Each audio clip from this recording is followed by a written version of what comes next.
بسم اللہ والحمد للہ والصلاة والسلام علی رسول اللہ وعلی آلہ واصحابہ اجمعین الی یوم الدین۔ الحمدللہ آج 1 مارچ 2020 کو سنڈے کے دن علمی و تحقیقی مجلس نمبر 105 میں 105 نمبر میں ہم نماز کا پریکٹیکل طریقہ سیکھیں گے انشاءاللہ تعالی، اور اسی طریقے کے اندر ہم نماز میں جتنے پوسچرز ہیں کس طریقے سے بنانے ہیں، کون سا رکن کیسے ادا کرنا ہے اس کو سیکھیں گے۔ اس کے بعد پھر عام نماز کا جو طریقہ ہے اس کے بعد انشاءاللہ تعالی نماز وتر کے طریقے کو، نماز جنازہ کے طریقے کو اور نماز عیدین کے طریقے کو انشاءاللہ تعالی۔ تو سب سے پہلے میں جو نماز کے لیے ہماری ریکوائرمنٹ ہے اس کو ڈسکس کرتا ہوں۔ وضو اور غسل والا معاملہ تو الگ سے ہے، یہ ساری چیزیں انڈرسٹوڈ ہیں۔ اس کے بعد جب آپ مسجد میں آئیں گے تو نماز کے لیے سب سے ضروری چیز یہ ہے کہ آپ قبلہ رخ کھڑے ہوں گے اور اپنے دماغ میں نیت کو حاضر کریں گے کہ آپ کون سی نماز پڑھنے جا رہے ہیں۔ جب تک نیت حاضر نہیں ہوگی نماز درست نہیں ہوگی۔ صحیح بخاری اور صحیح مسلم کی متفق علیہ حدیث ہے کہ اللہ کے محبوب صلی اللہ علیہ وآلہ وسلم نے فرمایا انما الاعمال بالنیات، اعمال کا دار و مدار نیتوں کے اوپر ہے۔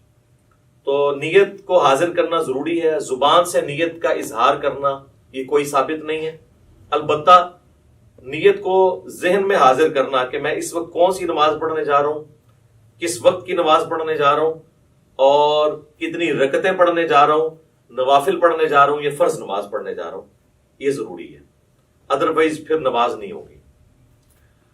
اور جب آپ قبلہ رخ کھڑے ہوں، اب ہم تو ڈسکس کر رہے ہیں انڈیویجول کی نماز، جب امام کے پیچھے نماز پڑھنی ہے اس کا پروٹوکول تھوڑا بہت جو ڈیفرنٹ ہے صف سیدھی کرنے کے اعتبار سے انشاءاللہ ہم پریکٹیکلی کریں گے، آپ سب لوگوں کو کھڑا کر کے انشاءاللہ تعالی۔ انڈیویجول جب کھڑے ہوں گے نماز کے لیے تو آپ نے اپنے پاؤں اتنے کھول لیں کہ نارمل جس کو کہا جاتا ہے، یعنی اگر میں اپنے اس بازو سے ایک سیدھا پرپینڈیکولر ڈرا کروں تو وہ سیدھا جا کے میرے پاؤں کے ایج کو پہنچے، نہ بہت زیادہ پاؤں کھول لیں اور نہ بہت کم۔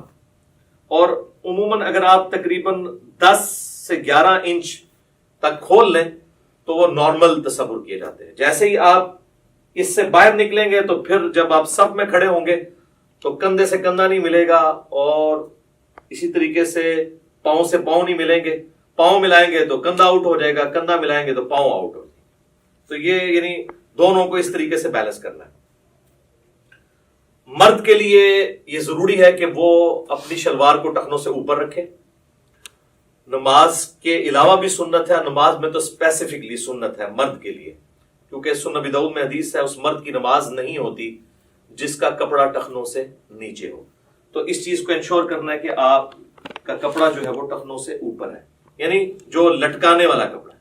جرابیں اس کے اندر نہیں آتی، وہ لٹکائی نہیں جاتی، وہ پہنی ہوئی ہوتی ہے۔ اس کے بعد اگر آپ کی آستینیں وضو کی وجہ سے چڑھی ہوئی ہیں اوپر، ان آستینوں کو نیچے کریں۔ کف ثوب بھی منع ہے۔ اسی طریقے سے تہمت کو یا شلوار کو اوپر کرنے کے لیے یوں اڑیسنا، اس کو اندر کی طرف موڑنا، یہ بھی منع ہے، یہ بھی کف ثوب کے اندر آتا ہے۔ صحیح بخاری میں ان چیزوں کی ممانعت موجود ہے نبی صلی اللہ علیہ وآلہ وسلم کے ریفرنس سے۔ تو اس اعتبار سے ان ساری چیزوں کو دیکھ لینا ہے۔ پھر آپ نے قبلہ رخ کھڑے ہونا ہے اس حال میں کہ آپ جب قیام کے لیے اپنے ہاتھوں کو بلند کریں تو آپ کے یہ چیز ذہن میں ہونی چاہیے کہ میں اللہ تعالیٰ کے سامنے ہینڈز اپ کرنے جا رہا ہوں۔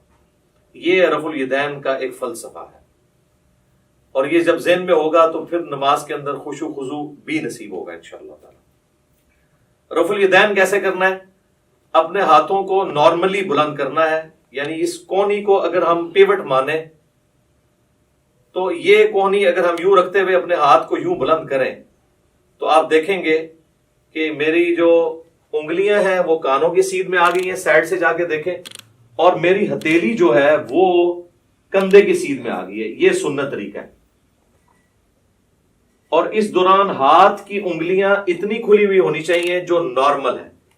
سنن ابی داؤد میں حدیث ہے کہ نبی علیہ السلام جب رفع الیدین کرتے تھے تو ہاتھوں کی انگلیوں کو پھیلا کر کرتے تھے۔ پھیلانے سے مراد یہ نہیں ہے کہ ایسے کرتے تھے، تو بالکل اب نارمل طریقہ ہے۔ یعنی وہ راوی یہ بتانا چاہ رہے ہیں کہ نبی علیہ السلام ہاتھوں کو یوں نہیں رکھتے تھے بلکہ نارملی رکھتے تھے. اب آپ اس کو یوں دیکھیں گے تو میں جب اس کو ہاتھ کو بلند کروں گا تو آپ یہ دیکھیں میرے دونوں انگلیاں کانوں کی سیدھ میں ہیں, میری ہتھیلیاں کندھے کی سیدھ میں ہیں, اور میری ہتھیلیاں قبلہ رخ ہیں.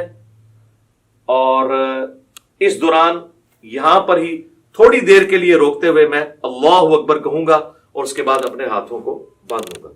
اب جتنے بھی رفع الیدین ہوں گے وہ اسی طریقے کے ساتھ ہوں گے. صحیح مسلم میں حدیث ہے کہ نبی صلی اللہ علیہ وآلہ وسلم اپنے ہاتھوں کو کانوں تک بلند کرتے تھے.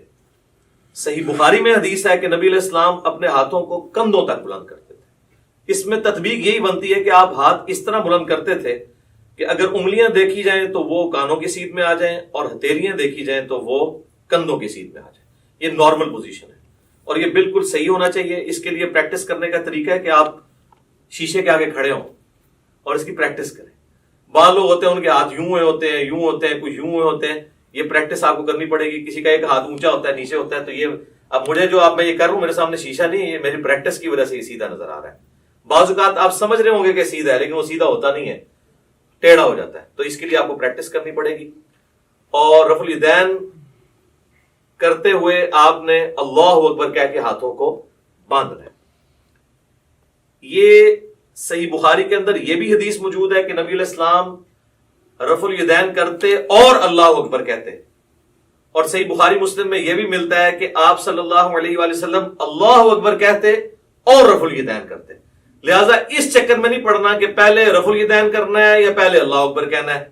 دونوں بیک وقت کہنے ہیں, آگے پیچھے کہنے ہیں, جس بھی طریقے سے کہیں سائملٹینیسلی آپ کہہ لیں.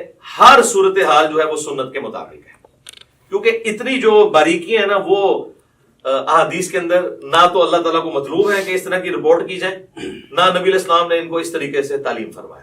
تو یہ بڑی امپورٹنٹ چیز ہے اس حوالے سے. اللہ اکبر کہہ کے آپ نے ہاتھوں کو باندھا. اب ذرا یہ ہاتھوں کو باندھنے کی پوزیشن آپ ذرا دیکھ لیں. یہ میرا جو لیفٹ والا ہاتھ ہے یہ بعض لوگ یوں کر کے مٹھی بند کر لیتے ہیں, اس کو آپ نے یوں رکھنا ہے جو نارمل پوزیشن ہے. اس کے بعد آپ نے یہ دایاں ہاتھ بائیں ہاتھ کے اوپر یوں رکھا کہ جو نارمل پوزیشن ہے. بعض لوگ یوں کر کے پکڑ لیتے ہیں, ٹھیک ہے, اگر آسانی ہے یوں کر کے پکڑ لیں, یہ نارمل پوزیشن ہے. اور اگر آپ اس کو یوں رکھیں گے تو آپ کو رکھنے میں بھی آسانی ہوگی. یہ سنت طریقہ ہے جو صحیح بخاری کی حدیث کی روشنی میں ہمیں پتہ چلتا ہے.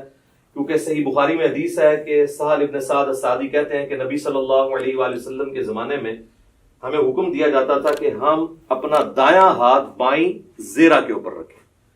اب زیرہ جو ہے یہ کونی سے لے کے انگلیوں تک ہے. اور ابو داؤد اور نسائی کے اندر حدیث ہے کہ نبی علیہ السلام نے اپنا دایاں ہاتھ بائیں رزق را سین غین کف اور ساعد پر رکھا. ساعد کہتے ہیں کف سے لے کر کونی تک. یہ کف کا لفظ تو اردو زبان میں بھی استعمال ہوتا ہے, یہ عربی کا ہے. اور یہاں انگلی سے لے کے کف تک رزق کہلاتا ہے. اور اس پورے کو ہم کہتے ہیں زیرہ.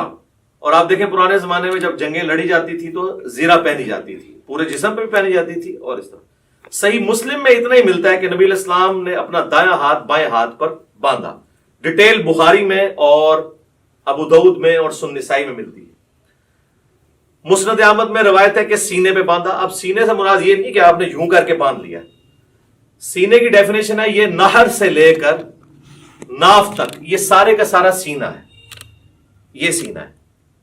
اس میں جہاں پہ بھی لائی کرے گا تو آٹومیٹکلی آپ دیکھیں جب آپ یوں کریں گے اور یوں رکھیں گے تو وہ ایک خاص پوزیشن پہ آئے گا جو نہ بہت اونچا نہ بہت نیچا. ناف سے برل یہ اوپر ہی ہے اور نہر سے کافی نیچے ہے. یہ نارمل پوزیشن ہے. اسی پوزیشن میں جب آپ جماعت کے ساتھ نماز پڑھیں گے تو پاؤں سے پاؤں بھی ملا سکیں گے اور کندھے سے کندھا بھی. جیسے ہی آپ یہ اوپر چلے گئے تو پھر یہ دیکھیں کونیاں ملیں گی, کندھا نہیں ملے گا. اسی طریقے سے میرے بھائیوں جب آپ ناف سے نیچے ہاتھ باندھتے ہیں نا تو یہ خلاف سنت ہے. اس حوالے سے جو سنن ابی داؤد کی ایک حدیث پیش کی جاتی ہے تو امام داؤد رحمہ اللہ تعالیٰ نے خود ساتھ لکھا ہے کہ اس حدیث میں ایک راوی ہیں عبد الرحمن بن اسحاق الکوفی, جس کے بارے میں نے خود احمد بن حنبل سے سنا ہے کہ وہ اس کو ضعیف کہا کرتے تھے. اور یہاں پر لوگوں نے یعنی وہ روایت تو پیش کی لیکن ساتھ جو امام کا حکم تھا اس کو سکپ کر دیا. تو ایسے بھی نہیں کریں گے، ایسے بھی نہیں کریں گے، بلکہ اس طریقے سے ہاتھ باندھیں گے جو سنت طریقہ ہے۔ یا پھر دوسرا طریقہ یہ ہے کہ وضع الیدین کی بجائے ارسال الیدین کیا جائے۔ اس کے لیے ہم پھر یوں کریں گے کہ آپ نے یوں رفع الیدین کیا، اللہ اکبر کہہ کے ایسے، بعض لوگ بالکل ایسے ساتھ ملا لیتے ہیں، بعض مٹھیاں بند کر لیتے ہیں، بعض ایسے کر کے کھڑے ہو جاتے ہیں، بالکل غلط ہے۔ بالکل نارمل پوزیشن پہ جہاں پہ آئیں گے یہ ارسال الیدین ہوگا، یہ بھی سنت ہے۔ اگرچہ اس حوالے سے جو سنن طبرانی کی روایت ہے اس میں خصیب الجحد الراوی جو ہے وہ ضعیف ہے، لیکن چونکہ موقوفہ روایتیں عبداللہ ابن زبیر سے ملتی ہیں المصنف ابن ابی شیبہ میں، بلکہ مصنف ابن ابی شیبہ میں پورا چیپٹر ہے ان صحابہ اور تابعین کا بیان جو ہاتھ باندھ کے نماز پڑھا کرتے تھے، اور ان صحابہ اور تابعین کا بیان جو ہاتھ کھول کر نماز پڑھا کرتے تھے۔ یہ دونوں طریقے سنت ہے، اور میں نے تو سنن ابی داؤد کی جو 730 نمبر حدیث ہے اس سے بھی یہ چیز ثابت کی ہے کہ انڈائریکٹلی ابو حمید سعدی کی جو 10 صحابہ والی حدیث ہے وہ بھی اس کو سپورٹیو ہے کہ ارسال الیدین کرنا بھی سنت ہے۔ اس پہ میرا کلپ الحمدللہ لاکھوں لوگوں نے دیکھا ہے، فیس بک کے اوپر بھی، یوٹیوب کے اوپر بھی۔ آج میں اس ڈیٹیل میں نہیں جاؤں گا، بہرحال ارسال الیدین بھی سنت ہے۔ الحمدللہ ہم دونوں طریقے سے نماز پڑھتے ہیں، کم از کم میں ایک نماز ضرور ارسال الیدین سے پڑھتا ہوں، لیکن میں وضع الیدین کو اس لیے پریفر کرتا ہوں کہ میں یہ خواہش کرتا ہوں کہ میں اللہ تعالیٰ کے سامنے اس حال میں بھی کھڑا ہوں۔ اب جو لوگ صرف ارسال الیدین کرتے ہیں وہ اس سنت سے محروم ہو جاتے ہیں، اسی طریقے سے جو لوگ رکوع کے بعد ہاتھ باندھنے کے قائل ہیں وہ بھی اس سنت سے محروم ہو جاتے ہیں۔ تو ہم اس سنت پہ بھی عمل کرتے ہیں اور اس پہ بھی، رکوع سے پہلے یوں اور رکوع کے بعد ارسال الیدین، اس پہ تو اجماع ہے اہل سنت کے تمام مکاتب فکر، حنفی، شافعی، مالکی، حنبلی اور اہل حدیث بھی۔ یہ تو چند علماء عرب ہیں جنہوں نے یہ کام ڈالنا شروع کیا رکوع کے بعد ہاتھ باندھنے والا، اس پہ تو اجماع امت ہے، اور میں نے دلائل کے ساتھ ثابت کیا ہے۔ صحیح بخاری میں اس کے اشارے موجود ہیں، سنن ابی داؤد کے اندر ابو حمید سعدی والی حدیث میں اس کے اشارے موجود ہیں کہ ارسال الیدین کیا جائے گا رکوع کے بعد۔ تو لہٰذا دونوں طریقے سنت ہیں۔ ارسال الیدین سے ہم نماز پڑھتے ہیں، فرض نماز پڑھتے ہیں، سنیوں کی مسجد کی پہلی صف میں پڑھتے ہیں، چاہے کسی کو برا لگے، الحمدللہ۔ مطلب اس میں تو کوئی آر نہیں ہمیں اس بات کو کرنے میں۔ تو ارسال الیدین بھی سنت ہے اور وضع الیدین بھی سنت ہے۔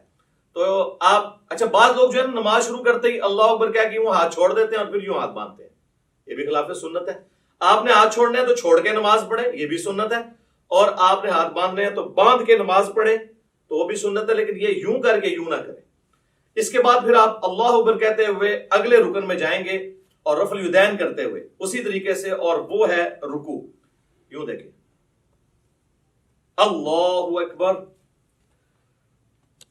اب رکوع کے اندر آپ نے ساری انگلیاں جو ہے ہاتھوں کی پھیلا کے رکھنی ہیں اور مضبوطی کے ساتھ گھٹنوں کو پکڑنا ہے اور ان بازوؤں کو بالکل سیدھا کر دینا ہے۔ جب آپ سیدھا کریں گے تو آپ کی کمر آٹومیٹکلی خود بخود سیدھی ہو جائے گی، جو سنت طریقہ ہے، اور آرام سے یہاں پہ آپ تسبیحات کریں گے، اور اس کے بعد سکون سے پھر آپ تسبیحات پڑھنے کے بعد جو میں بعد میں بتاؤں گا، سمع اللہ لمن حمدہ، ربنا ولک الحمد حمدا کثیرا طیبا مبارکا فیہ۔ مختلف قسم کے الفاظ ہیں، ربنا ولک الحمد بھی کہہ سکتے ہیں، اور اس حالت میں آپ نے ہاتھ باندھنے نہیں بلکہ ارسال الیدین کرنا ہے، اور کم از کم اتنی دیر کھڑے ہونا ہے کہ جتنی دیر آپ ربنا لک الحمد کہیں۔ بعض لوگوں کی عادت ہے کہ وہ سمع اللہ لمن حمدہ کہہ کے تو ساتھ ہی ایسے چلے جاتے ہیں سجدے میں، یہ بالکل خلاف سنت ہے، نماز نہیں ہوگی۔ بلکہ بخاری مسلم میں بڑی ڈیٹیل حدیث ہے، جو ایک صحابی نے نماز پڑھی، نبی علیہ السلام کے پاس حاضر ہوا، سلام عرض کیا، آپ علیہ السلام نے وعلیکم السلام ورحمۃ اللہ کہا اور کہا کہ دوبارہ نماز پڑھو، تو نے نماز پڑھی نہیں، 3 دفعہ اسی طریقے سے ہوا۔ پھر اس نے عرض کیا اللہ کے نبی مجھے نماز سکھائیں، تو آپ صلی اللہ علیہ وآلہ وسلم نے فرمایا کہ سکون کے ساتھ قیام کرو اور پھر قرآن جتنا مقدر ہے وہ پڑھو، اس کے بعد سکون سے رکوع کرو، رکوع کے بعد بالکل سیدھے کھڑے ہو جاؤ یہاں تک کہ ہر ہڈی اپنی جگہ پہ آ جائے، پھر سجدے کے لیے جاؤ اور پھر 2 سجدوں کے درمیان اس طرح بیٹھو کہ ہر ہڈی اپنی جگہ پہ آ جائے، پھر دوسرا سجدہ کر کے بھی بیٹھو اور پھر دوسری رکعت کے لیے کھڑے ہو، یعنی جلسہ استراحت بھی کرو۔ یہ صحیح بخاری میں 6251 نمبر حدیث ہے، جس کے تحت میں سمجھتا ہوں کہ علماء عرب نے جو جلسہ استراحت کو چھوڑ دیا یہ خلاف سنت ہے ان کی نماز۔ ربنا لک الحمد بھی کہہ سکتے ہیں، اللہم ربنا ولک الحمد بھی کہہ سکتے ہیں، جو بھی وہ انشاءاللہ میں پریکٹیکل جب کروں گا تو آپ کو پتہ چل جائے گا۔ اس کے بعد آپ نے سجدہ میں جانا ہے، اور اس کے لیے سنت یہ ہے کہ آپ نے پہلے ہاتھ لگانے ہیں، اس کے بعد گھٹنے لگانے ہیں، اور نبی علیہ السلام کی حدیث ابو داؤد میں موجود ہے، آپ صلی اللہ علیہ وآلہ وسلم نے فرمایا کہ اونٹ کی طرح مت بیٹھو. اور بعض لوگ کہتے ہیں جی اونٹ تو بیٹھتا ہی اس طرح کہ پہلے ہاتھ لگاتا ہے پھر گھٹنے، تو میں اس پہ اکثر کہتا ہوں کہ نبی علیہ السلام نے اونٹ بٹھایا ہوا ہے، اس میں آگے الفاظ موجود ہیں پہلے ہاتھ لگاؤ بعد میں گھٹنے. پھر صحیح بخاری میں جو حدیث ہے 803 نمبر، اس سے پہلے امام بخاری نے باقاعدہ عبداللہ ابن عمر کا عمل لکھا ہے جس کی پوری سند مصنف ابن ابی شیبہ میں موجود ہے کہ عبداللہ بن عمر جب سجدے میں جانے لگتے تھے پہلے ہاتھ لگاتے تھے بعد میں گھٹنے. لہٰذا علماء عرب جو نماز پڑھتے پہلے گھٹنے لگاتے ہیں، یہ سنت سے دور ہے ایز کمپیئر ٹو اس عمل کے جو ہم کرنے لگے ہیں. ربنا لک الحمد حمدا کثیرا طیبا مبارکا فی، اس کے بعد آپ سجدے کی طرف جھکیں گے تو آپ نے یہ دیکھیں یہ خود بخود اپنی جگہ بنائے گا ہر چیز. آپ دیکھ رہے ہیں میری انگلیاں ایسی جگہ پہ آئی ہیں کہ جب میں اس ایج کے اوپر سجدہ کروں گا تو میری انگلیاں کانوں کی سیدھ میں آئیں گی اور ہتھیلیاں کندھے کی سیدھ میں، جس طرح کے رفع الیدین کے وقت تھی، اور انگلیاں آلموسٹ نارمل پوزیشن میں ہوں گی. ایک ضعیف روایت ملتی ہے جس میں آپ صلی اللہ علیہ وآلہ وسلم کے بارے میں آتا ہے کہ انگلیاں ملا کے سجدہ کرتے تھے. کچھ تابعین کے بارے میں صحیح سند سے بھی ملتا ہے کہ وہ پسند کرتے تھے کہ انگلیاں ملا کے کی جائیں، لیکن اس پہ کوئی مرفوع یا موقوف حدیث اس حوالے سے نہیں ملتی. آپ نارمل پوزیشن میں رکھیں، اتنی نہ کھول دیں کہ یہ قبلہ رخ سے ہٹ جائیں، یہ نارمل پوزیشن میں. اور اگر کسی نے یوں رکھنی ہے تو یوں بھی رکھ سکتا ہے، اس میں ذرا تردد ہوتا ہے، اس میں ہتھیلیاں بھی لگ جاتی ہیں اور آپ آلموسٹ یہ قبلہ رخ ہی ہوتی ہیں انگلیاں. کانوں کی سیدھ میں انگلیاں آ جائیں گی، یعنی کہ یہ دو آنکھوں کے درمیان آپ آنکھوں کی سیدھ میں رکھیں گے، خود بخود کانوں کی سیدھ میں آئیں گی، اور ہتھیلیاں جو ہیں وہ شولڈر کی سیدھ میں. اور پھر آپ نے پہلے ناک لگانا ہے، اس کے بعد ماتھا لگانا ہے.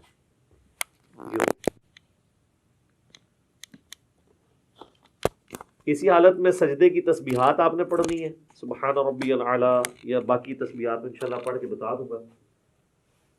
اور پاؤں کی انگلیاں قبلہ رخ ہونی چاہیے، دونوں ایڑیاں آپس میں جڑی ہوئی ہوں، اور ہاتھ جو ہیں وہ پہلوؤں سے الگ ہوں، رانے جو ہیں وہ پنڈلی کے جوڑ سے الگ ہوں نارمل پوزیشن کے اوپر. اور ادھر سے اگر یعنی اس میں گیپ بھی موجود ہونا چاہیے. سب سے افضل طریقہ تو یہی ہے کہ تھوڑا اور بڑا کر لیا جائے سجدہ یوں کر کے، لیکن وہ آج کل ہماری صفحے جو ڈیزائن ہے اس میں وہ بڑے والا سجدہ نہیں ہوتا جو بخاری مسلم میں آتا ہے کہ بکری کا بچہ بھی گزر سکتا تھا، وہ اعلیٰ ترین درجہ ہے. جس چیز سے منع کیا گیا نا وہ یہی ہے کہ آپ نے، بخاری مسلم میں آتا ہے کہ کونیاں زمین پہ کتے کی طرح نہیں یوں بچھانی. اور ظاہر ہے اس حکم میں مرد و عورت دونوں ہی شامل ہیں نماز کے طریقے کے اعتبار سے. تو اس کو اٹھا کے رکھنی ہے اور پہلوؤں سے الگ رکھنا ہے، پیٹ سے نہ ٹچ کریں، پیٹ جو ہے وہ یہ رانوں سے الگ رہے، اور ران اور پنڈلی کا جوڑ جو ہے یہ الگ الگ رہے. اس حالت میں آپ نے سجدہ کرنا ہے. تو یہ اس کے بعد اللہ اکبر کیا ہے کہ آپ نے جب بیٹھنا ہے تو آپ کی پوزیشن کیا ہونی چاہیے کہ آپ یہ انگلیاں قبلہ رخ ہوں، یہاں پہ بھی نارمل، یوں کرنے کی ضرورت نہیں ہے، نارمل رکھیں جہاں آپ کو آسانی رہتی ہے. اس طریقے سے بھی سنت ہے. صحیح مسلم کے اندر یہ طریقہ بھی آیا ہے اور صحیح مسلم کے اندر یہ طریقہ بھی آیا ہے.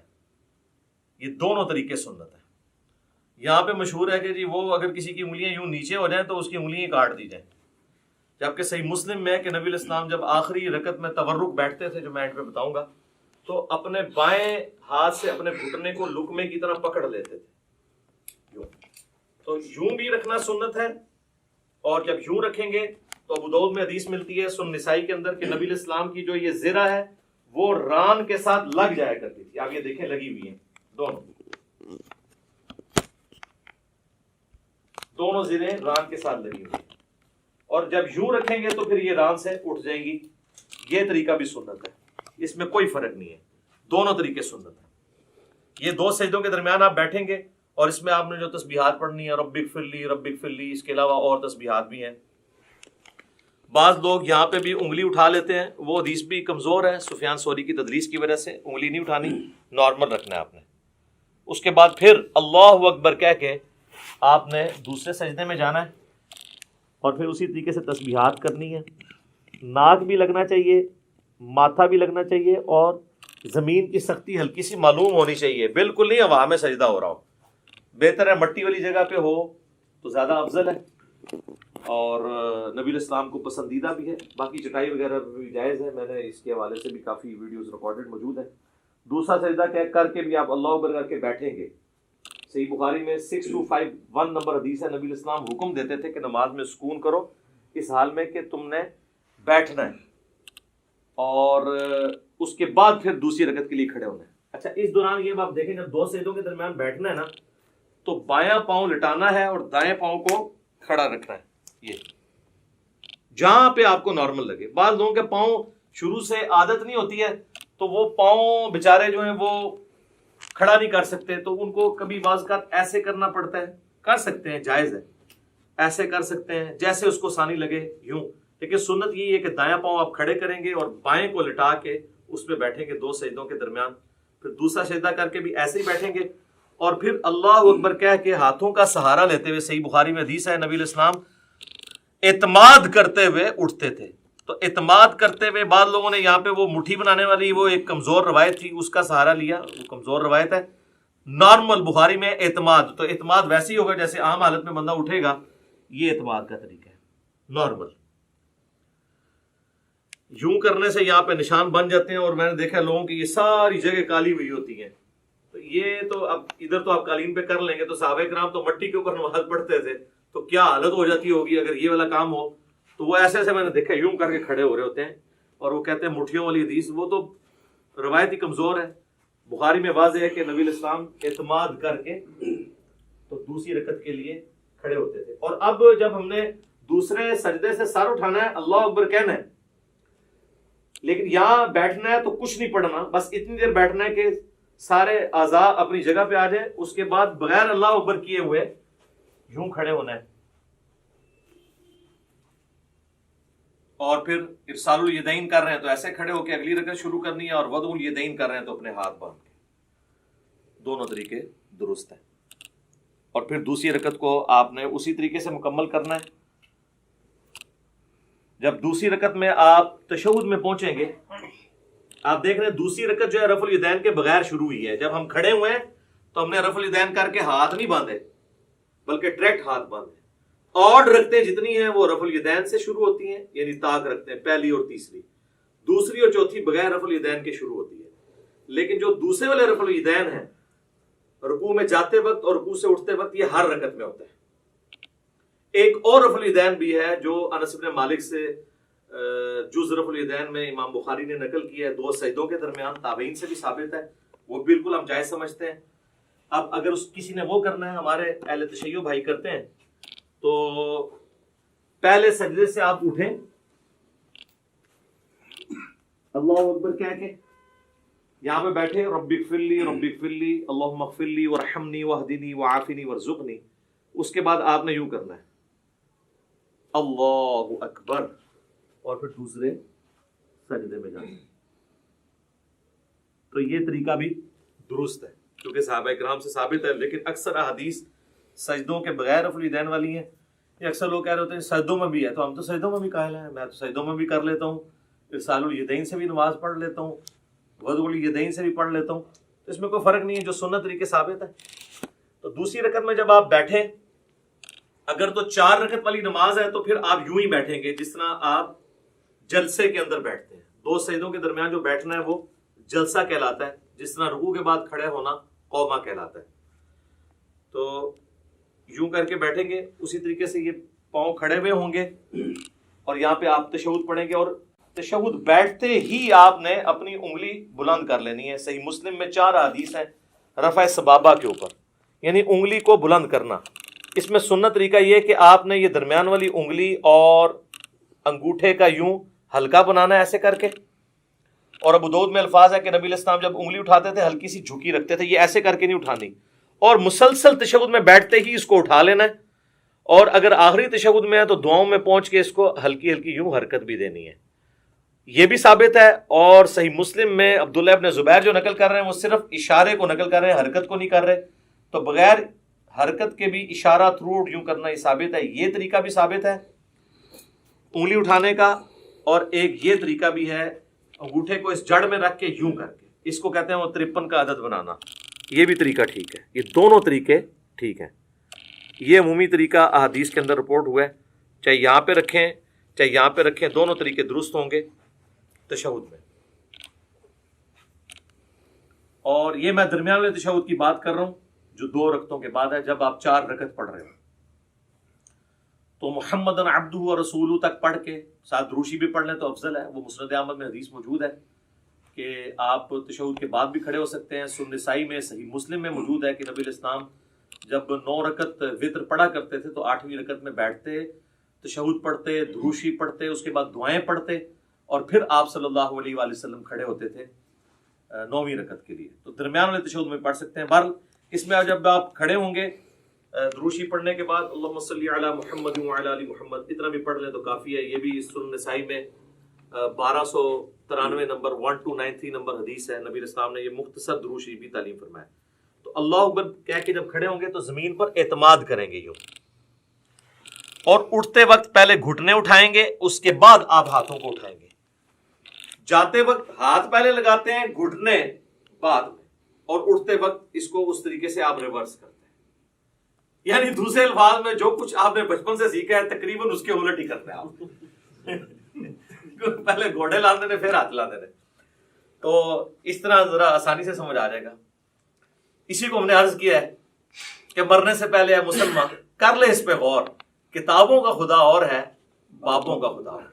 اچھا لوگ بڑا پراپوگنڈا کر رہے ہیں، اس نے 2 خدا کر دیے ہیں۔ 2 خدا نہیں ہم نے کیے ہیں، ہم نے یہ بتایا کہ اس خدا کا تعارف جو آپ نے کروایا ہے وہ نہیں ہے جو نبی علیہ السلام نے کروایا۔ وہ تو میں نے کلیریفائی بار بار کیا، ان کو بھی خیر سمجھ ہے۔ تو یہ کتابوں کی نماز آپ کو سکھا رہے ہیں جو نبی علیہ السلام نے امت تک، صحابہ، اہل بیت، تابعین، تبع تابعین کے ذریعے ہم تک پہنچائی ہیں الحمدللہ۔ اچھا اب چونکہ تیسری رکعت ہے تو تیسری رکعت میں جب ہم زمین پہ اعتماد کر کے کھڑے ہوں گے تو آپ اللہ اکبر، یہاں سے کھڑے ہوتے ہی آپ نے اللہ اکبر کہنا ہے، یعنی اللہ اکبر۔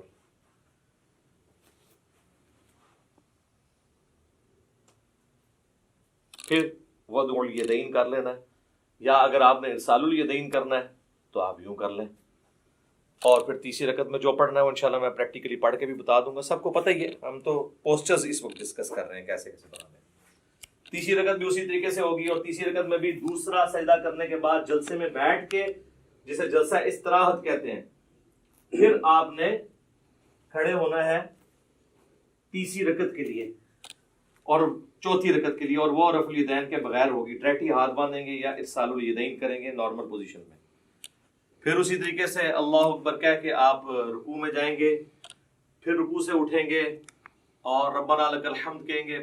تو چوتھی رکعت میں جب آپ دوسرا سجدہ کر کے بیٹھیں گے تو صحیح بخاری میں موجود ہے نبی صلی اللہ علیہ وآلہ وسلم تورک کیا کرتے تھے، اور اس میں الفاظ ہیں کہ چوتھی رکعت میں بیٹھتے تھے، اور ابو داؤد میں یہ الفاظ ہیں ابو حمید سعدی والی حدیث کے اندر کہ جس رکعت میں آپ نے سلام پھیرنا ہوتا تھا نا اس میں آپ تورک کرتے تھے۔ تو اس سے ہمیں یہ بات پتہ چلی کہ چاہے 4 رکعت والی نماز ہے، 3 والی ہے، 2 والی ہے، جس تشہد میں دروشی پڑھنے کے بعد آپ نے سلام پھیرنا ہے اس میں آپ نے تورک کرنا ہے۔ اور اس میں حکمت بھی ہے کہ اس میں انسان تھکتا نہیں ہے۔ تورک جو ہے یہ دایاں پاؤں آپ نے بائیں پاؤں کے نیچے سے گزار کے دائیں پاؤں کو آپ نے کھڑا کرنا ہے، اور آپ نے دائیں پاؤں کے نیچے سے بائیں پاؤں کو گزارنا ہے اس حالت میں، یہ تورک ہے۔ اور آپ یوں بھی کر سکتے ہیں۔ یہ ابو داؤد میں یہ بھی حدیث ہے کہ نبی علیہ السلام نے اپنے دونوں پاؤں ایک طرف نکال دیے، یہ ایک طرف نکالے ہوئے میں نے دونوں پاؤں، یہ بھی ٹھیک ہے، یہ بھی ٹھیک ہے۔ اس میں حکمت یہ ہے کہ جب آپ یوں بیٹھتے ہیں نا تو آخری تشہد تو چونکہ نبی علیہ السلام کا بہت زیادہ دعاؤں پہ ہوتا تھا، لمبا ہوتا تھا، اس میں آپ تھکتے نہیں ہیں۔ اس طرح بیٹھیں گے تو تھوڑی دیر کے بعد آپ کو تھکاوٹ محسوس ہونا شروع ہو جاتی ہے، الا یہ کہ بہت پتلا بندہ اس کو تو فیل نہیں ہوتا۔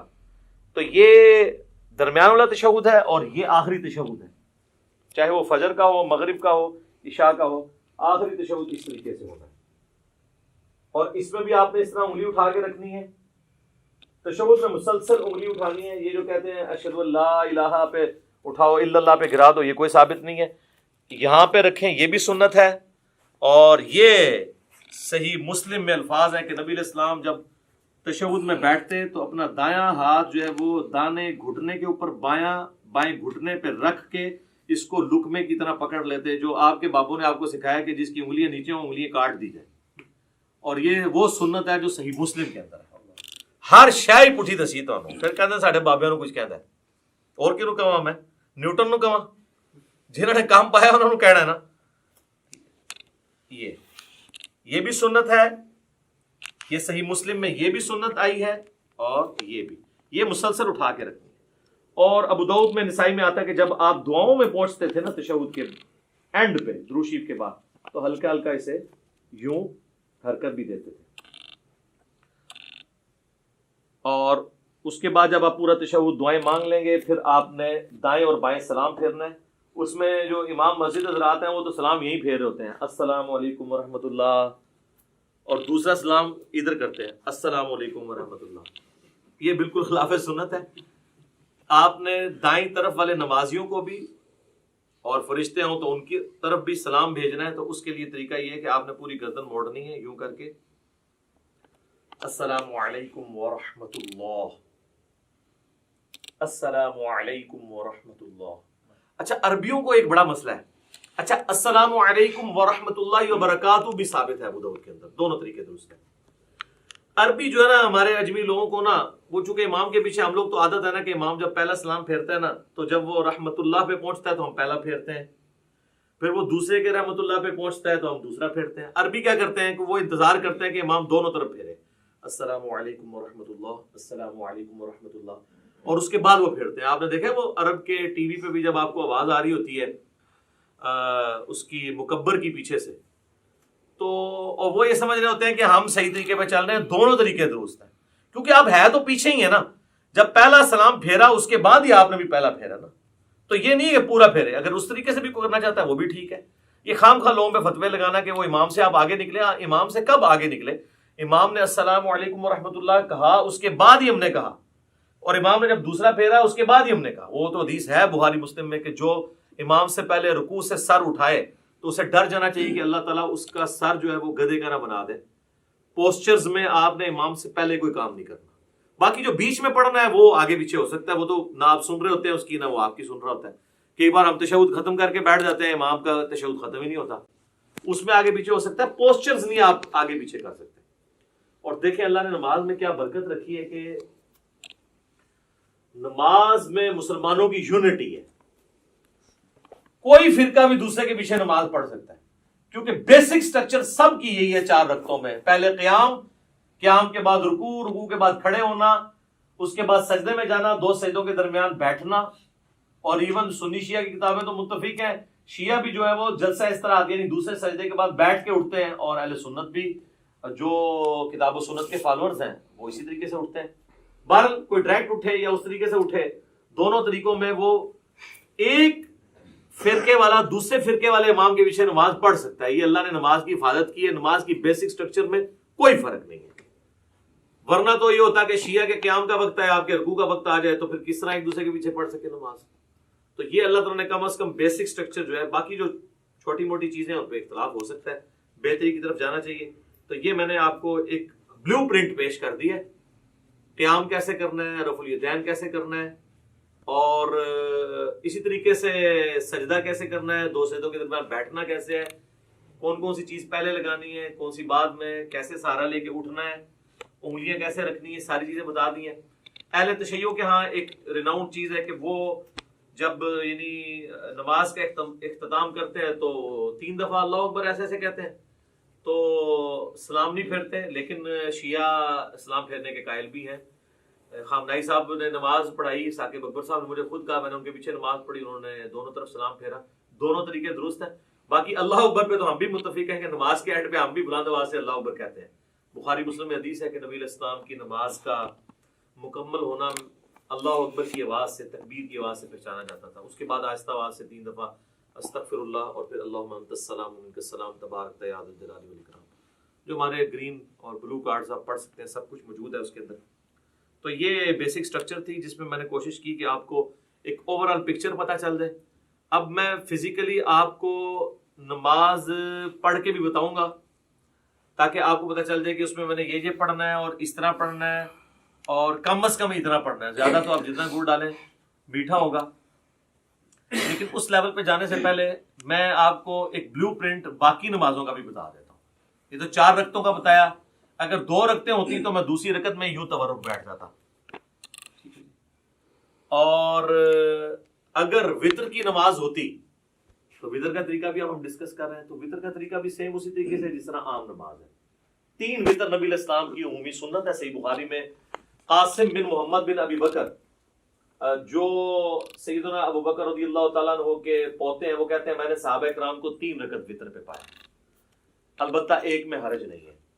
اور بخاری مسلم میں وہ تو مشہور حدیث ہے, رمضان ہو یا غیر رمضان. اما عائشہ کہتی ہیں نبی علیہ السلام 11 رکعت پڑھتے تھے, 8 تراویح اور 3 وطر, یا 8 نفل یا تہجد, کچھ بھی کہہ لیں.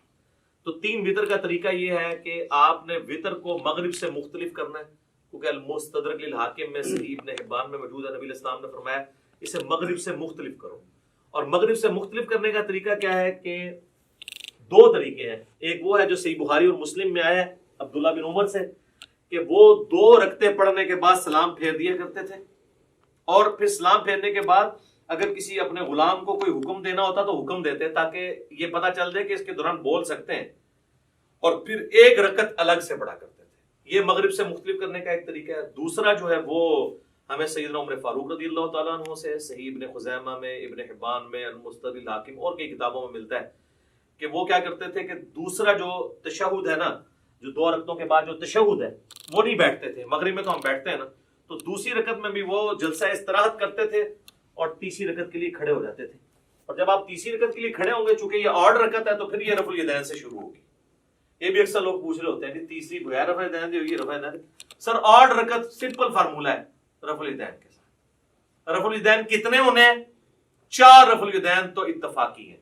نماز شروع کرتے وقت, ہر رکعت میں رکوع میں جاتے وقت اور اٹھتے وقت 3 ہو گئے, اور 2 رکعتوں سے اٹھ کے یعنی تیسری رکعت کے اندر یہ 4 ہے, اور 5واں 2 سجدوں کے درمیان ہے. اس کے علاوہ بھی اگر جس کو جتنا شوق ہے کرتا رہے, ہر اٹھک بیٹھک پہ کرے, اس کی مرضی. یہ ایٹ لیسٹ ڈیٹم لیول ہے. اچھا جی, اب وطر میں چونکہ وہ مختلف اس طرح کرنا ہے, وہ تو میں نے آپ کو بتا دیا. جب آپ تیسری رکعت میں ہوں گے, چاہے وہ الگ سے پڑھ رہے ہوں آپ, چاہے وہ آپ فصل کر کے یعنی سلام درمیان والے دونوں پھیر کے اس کے بعد پڑھ رہے ہوں, تو جب آپ تیسری رکعت میں سورۃ الفاتحہ میں سورت ملا لیں گے, اس کے بعد آپ اس کے ساتھ ہی دعائے قنوت پڑھ سکتے ہیں.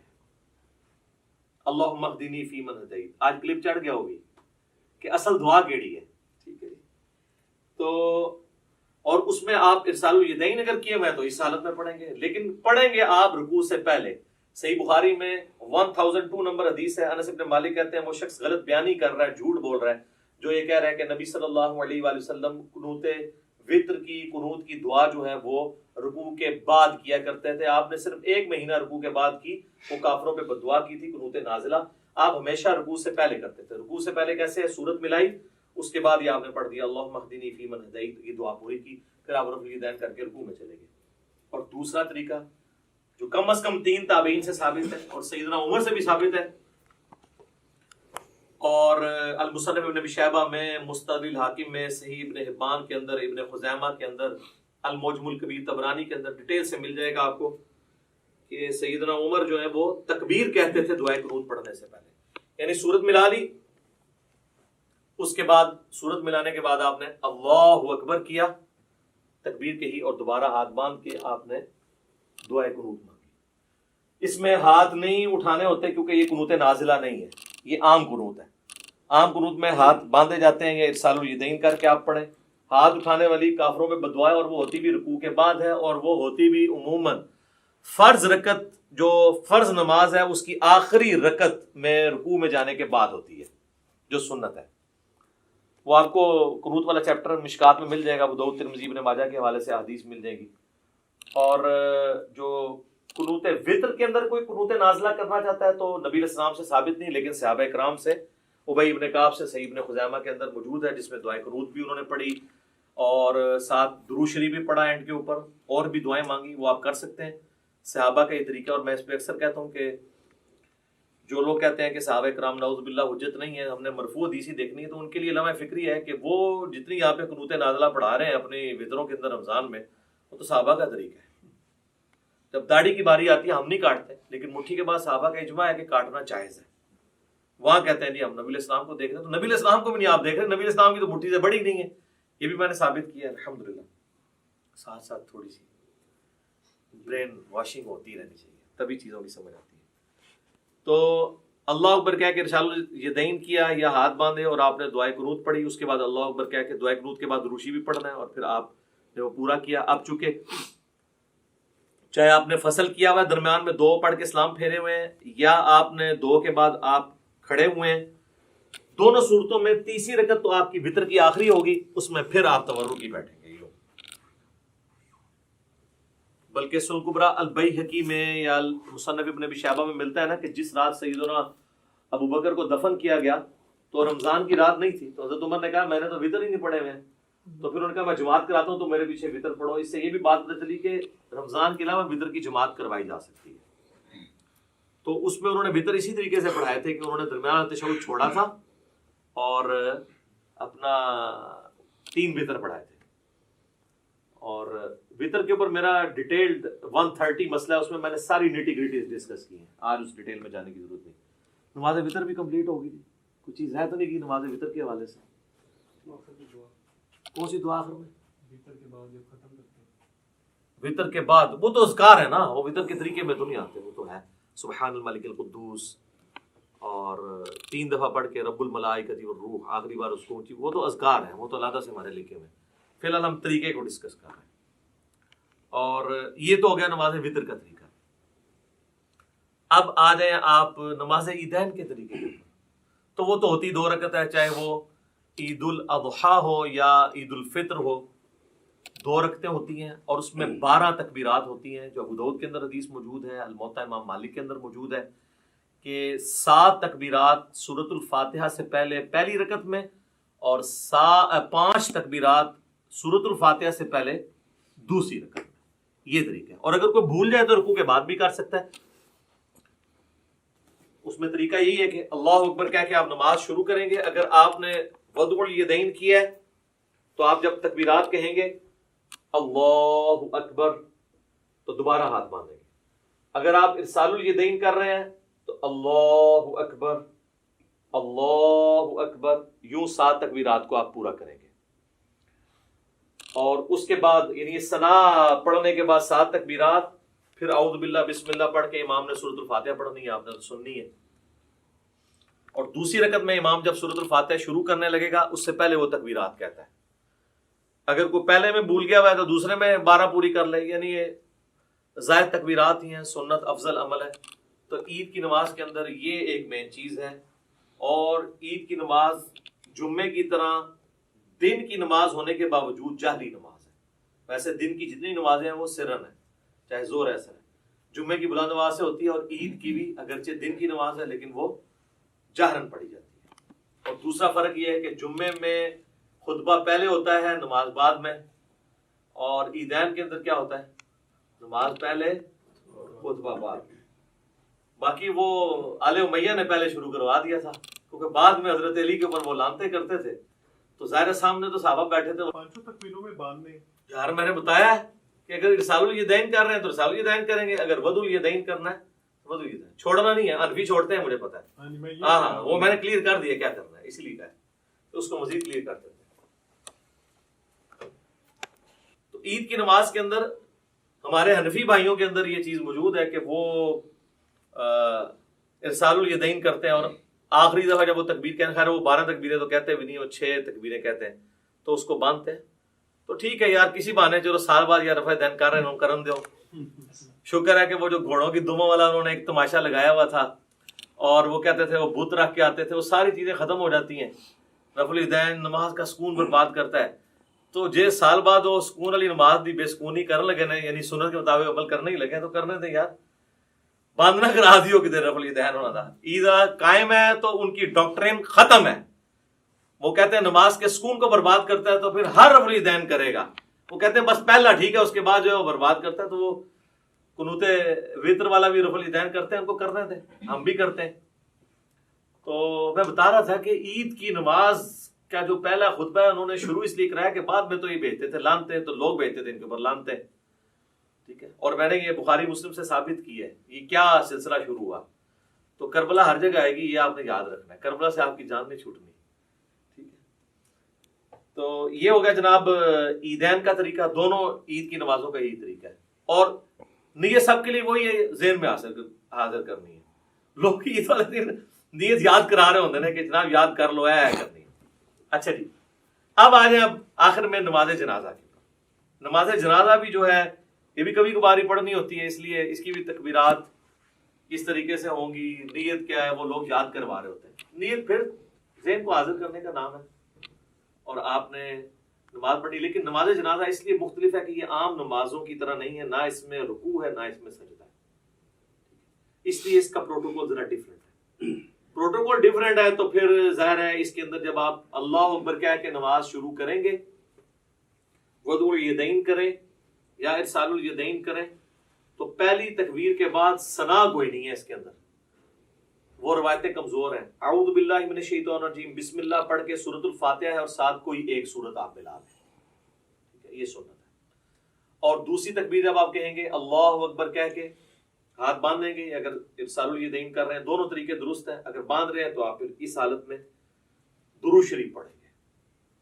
پھر تیسری تکبیر اللہ اکبر کہہ کے اس میں آپ دعائے جنازہ میت کے لیے پڑھیں گے، جو ابو داؤد ترمذی ابن ماجہ میں مشہور دعا ہے، اللہم اغفر لحینا ومیتنا وشاہدنا وغائبنا وصغیرنا وکبیرنا، یہ والی دعا. اس کے علاوہ بھی صحیح مسلم شریف میں اور دعائیں ہیں، کوئی سی بھی آپ ایک دعا پڑھ لیں. نہیں یاد ہے ربنا آتنا فی الدنیا پڑھ لیں، رب اجعلنی پڑھ لیں، کوئی بھی دعائے معصورہ پڑھ لیں جب تک آپ کو وہ یاد نہیں. پھر چوتھی تکبیر کہہ کے آپ اللہ اکبر کہیں گے، یوں ہاتھ باندھ لیں گے اور پھر دائیں طرف ایک سلام پھیر. نماز جنازہ چونکہ مختلف ہے تو اس میں یہ بھی مختلف ہے کہ آپ نے صرف ایک طرف سلام پھیرنا، السلام علیکم ورحمۃ اللہ. تابعین سے دو طرف پھیرنا بھی ثابت ہے، لیکن صحابہ اور نبی علیہ السلام سے ایک طرف ثابت ہے، دو طرف والی روایتیں کمزور ہیں. اگر کوئی پھیر لیتا ہے ہم اس کے اوپر فتویٰ نہیں لگاتے. اور بعض اوقات آپ کو کسی ایسی جگہ پہ پڑھنی پڑتی ہے نا، تو میں پھر یہ کرتا ہوں کہ جب امام دو طرف پھیر رہے ہیں نا تو میں اس کے دوسرے پھیرنے کا بھی انتظار کرتا ہوں. جب وہ دوسرا پھیرتا ہے تو میں پہلے ہی پھیر کے. یہ تو کہتے ہیں وہ جناب پہلا پھیریں گے، اینج ہاتھ کھول لینے اینج کر لینے، اور اس چکر ہی نہ پاؤ، پہلے دیکھو فاتحہ ہی نہیں پڑھ رہے جنازے کے اندر. فاتحہ کے بغیر تو نماز نہیں ہوتی. صحیح بخاری میں موجود ہے کہ عبداللہ ابن عباس نے بلند آواز سے نماز جنازہ میں فاتحہ پڑھی تاکہ بتایا جائے یہ سنت عمل ہے. نماز جنازہ بلند آواز سے بھی سنت ہے، آہستہ آواز سے بھی سنت ہے، لیکن عموماً جو سنت ہے سنن نسائی میں وہ سرن ہی ہے، آہستہ آواز سے. اس لیے آپ دیکھیں عرب جتنے ملک ہیں وہاں پہ آہستہ آواز میں نماز جنازہ پڑھی جاتی ہے، یعنی بلند آواز سے نہیں پڑھی جاتی. خیر یہ الگ سے ٹاپک ہے نماز جنازہ کا. یہ طریقہ ہے. صحیح مسلم میں ہے کہ نبی علیہ السلام نے ایک جنازے پہ 5 تکبیرات بھی پڑھی تھی. جب آپ 5 تکبیرات پڑھیں گے تو پھر پانچویں جو چوتھی تکبیر کے بعد سلام پھیرا تھا نا، تو چوتھی تکبیر کے بعد پھر آپ دعائیں مانگیں گے اور پانچویں کے بعد آپ پھر سلام پھیریں گے. شیعہ عموماً 5 ہی کرتے ہیں، سنی جو ہیں وہ 4 ہی کرتے ہیں. ویسے شیخ زبیر صاحب کے جنازے پہ بھی 5 ہوئی تھی اور مولانا سعد صاحب کے جنازے پہ انہوں نے وصیت کی ہوئی تھی، تکبیرات بھی 5 ہوئی تھی، سلام بھی ایک طرف پھیرا گیا تھا. انہوں نے وصیت کی تھی کہ ہمارا جنازہ سنت کے مطابق جس طرح حرمین میں پڑھا جا رہا ہے عرب ملکوں میں ویسے پڑھانا ہے. اس وجہ سے نہیں کہ وہاں پہ جو کچھ ہو رہا ہے وہ سنت کے مطابق ہو رہا ہے، یعنی یہ کام سنت کے مطابق. تو نماز جنازہ کا یہ طریقہ ہے. اکثر لوگ ہمارے بھائیوں کو تنگ کرتے ہیں اور نماز جنازہ ریکارڈ کریں، سر کی ریکارڈ کریں، یہ ٹوٹل طریقہ ہے، نہ رکوع ہے نہ سجدہ ہے. اور پریکٹیکلی یعنی وہ جنازہ پڑھ کے بتانا ضروری نہیں ہے، بس پوسچر بتا دیا آپ خود کر لیں. اور بچپن سے ہم لوگ پڑھتے آ رہے ہیں. فرق اس میں یہی ہے کہ سورۃ الفاتحہ سورت ہے، دوسری میں درود شریف نماز والا، تیسری میں دعا ہے. بہتر ہے جنازہ والی دعا پڑھیں اور چوتھی میں آپ نے سلام پھیر دینا، یا چوتھی کے بعد بھی دعا ہے، پانچویں کے بعد سلام پھیر دیں. تو یہ ہے. اس کے بعد میت کے لیے دعا ہے قبر پہ جا کے، وہاں پہ نہیں ہے اجتماعی دعا ثابت. دیوبندی نہیں کرتے، بریلوی کرتے ہیں، اور وہ کہتے ہیں یہ بریلوی غلط کر رہے ہیں، ثابت نہیں ہے. تو دیوبندیوں سے پوچھا جو آپ فرض نماز کے بعد اجتماعی دعا کرتے ہیں یہ بھی تو ثابت نہیں ہے، تو وہاں پھر ان کے پاس کوئی جواب نہیں ہوتا. تو دونوں ہی اپنے اپنے حصے کا غلط کام کر رہے ہیں. سنت یہی ہے کہ آپ نے سنت اذکار کرنے ہیں فرض نماز کے بعد. اور میت کے لیے ابو داؤد میں الفاظ ہیں کہ جب دفنا چکو تو اس کے لیے وہاں مغفرت کی، قبر میں سوالوں کی استقامت کے لیے دعا کرو. اور صحیح مسلم میں ڈیٹیل حدیث موجود ہے، عمر بن عاص نے تو وصیت کی تھی اتنی دیر بیٹھنا ہے میری قبر کے پاس جتنی دیر اونٹ کو نہر کر کے اس کا گوشت تقسیم کیا جاتا ہے، ایٹ لیسٹ 2 گھنٹے، کم از کم 2-2.5 گھنٹے. تو یہ سنت طریقہ ہے. یہ سارا ہو گیا جی. کوئی چیز اس میں نماز جنازہ میں، نماز وطر کے اندر، نماز عیدین میں یا عام نماز کے اندر کوئی چیز رہ گئی ہو؟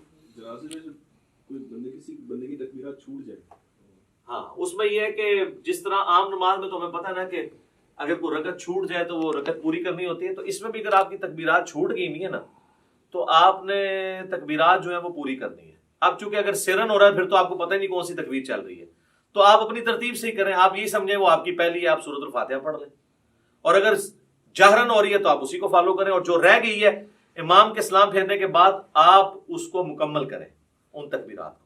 اور یہاں پہ میں آپ کو ضمن بتا دوں، جو ائمہ حضرات ہیں نا ان کی ذمہ داری ہے کہ وہ تکبیرات زیادہ لمبی نہ کہا کریں، کیونکہ پیچھے مقتدی پہلے ہی اللہ اکبر کہہ دیتے ہیں، اور اگر تکبیر تحریمہ والا اللہ اکبر مقتدی نے امام سے پہلے کہہ لیا اس کی نماز سٹارٹ ہی نہیں ہوگی، کیونکہ امام سے آگے نکل گیا نا. درمیان والی جو انتقال والی تکبیرات ہیں وہ تو آگے پیچھے ہو سکتی ہیں اس میں، لیکن پہلی تکبیر اگر امام سے پہلی، اب کئی امام جنازے میں، عیدین میں، عام نمازوں میں تو نہیں، زیادہ جنازے میں ہوتا ہے، وہ کرتے ہیں اللہ اکبر. اب نیچے جو بیچارہ شروع کرتا ہے، عیدین میں بھی دیکھا ہے لوگ شروع کرتے ہیں تو وہ اکبر ختم نہیں ہوتا، وہ پہلے ہاتھ باندھ دیتے ہیں یا ہاتھ چھوڑ دیتے ہیں. تو میں تو انتظار کرتا ہوں جب وہ اکبر کے رع پہ پہنچتا ہے نا نماز عید میں یا نماز جنازہ میں، تو پھر میں اللہ اکبر سے پڑھوں. تو یہ آپ ٹرین کریں تو بہتر یہ کہ آپ مختصر اس کو کریں، اتنا لمبا نہ کریں کہ پیچھے لوگوں کے سانس ٹوٹ جائیں، یا ان کو ایجوکیٹ کریں. اتنا لمبا کرنے کی ضرورت کیا ہے؟ یہ تو ضرورت تھی اس وقت جب سپیکر نہیں تھے تو پیچھے تک آواز پہنچانے کے لیے کہ چلو آ ہی جائے کسی کو آواز. تو اب تو ضرورت نہیں ہے. اللہ اکبر سپیکر میں اتنے ماشاءاللہ موجود ہے. اور کوئی چیز اس حوالے سے جو اس کے پوسچرز طریقے کے اعتبار سے آ رہی ہو؟ جی سنت ہے. جنازے میں بھی ہر تکبیر کے اوپر رفع الیدین کرنا، یہ بھی سنت ہے. نماز عیدین میں بھی ہر تکبیر کے اوپر رفع الیدین کرنا سنت ہے.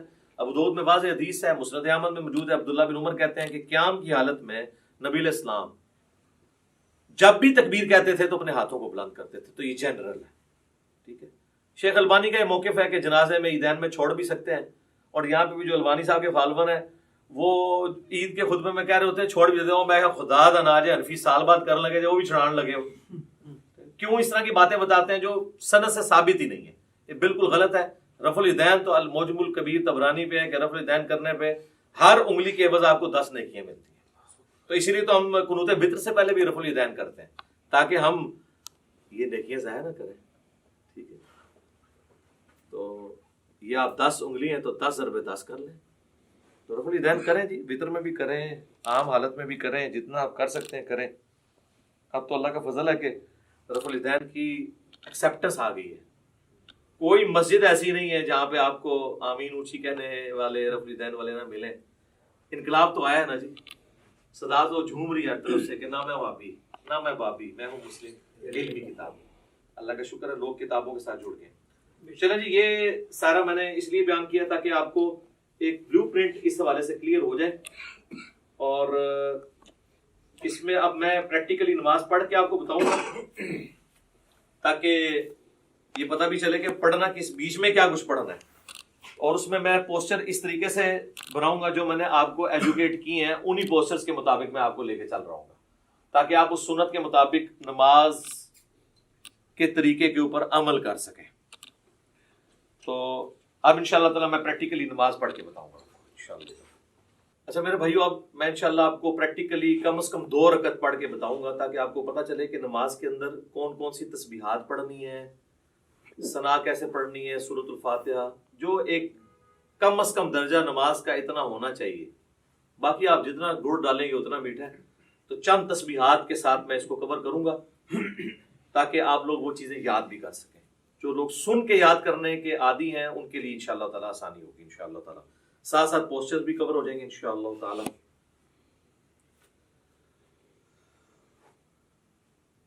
اللہ اکبر. سبحانك اللهم وبحمدك وتبارك اسمك وتعالى جدك ولا إله غيرك. أعوذ بالله من الشيطان الرجيم. بسم الله الرحمن الرحيم الحمد لله رب العالمين الرحمن الرحيم مالك يوم الدين إياك نعبد وإياك نستعين اهدنا الصراط المستقيم صراط الذين أنعمت عليهم غير المغضوب عليهم ولا الضالين آمين بسم الله الرحمن الرحيم قل يا أيها الكافرون لا أعبد ما تعبدون ولا أنتم عابدون ما أعبد ولا أنا عابد ما عبدتم ولا أنتم عابدون ما أعبد لكم دينكم ولي دين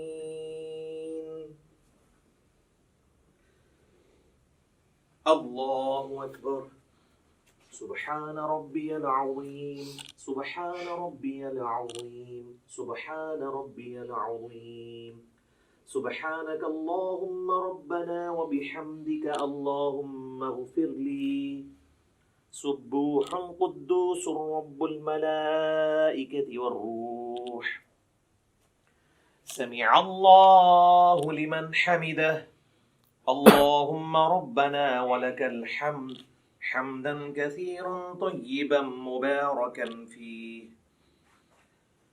الله أكبر سبحان ربي الأعلى سبحان ربي الأعلى سبحان ربي الأعلى سبحانك اللهم ربنا وبحمدك اللهم اغفر لي سبوح قدوس رب الملائكة والروح الله أكبر رب اغفر لي رب اغفر لي اللهم اغفر لي وارحمني واهدني وعافني وارزقني الله أكبر سبحان ربي الأعلى سبحان ربي الأعلى سبحان ربي الأعلى سبوح قدوس رب الملائكة والروح سبحانك اللهم ربنا وبحمدك اللهم اغفر لي الله أكبر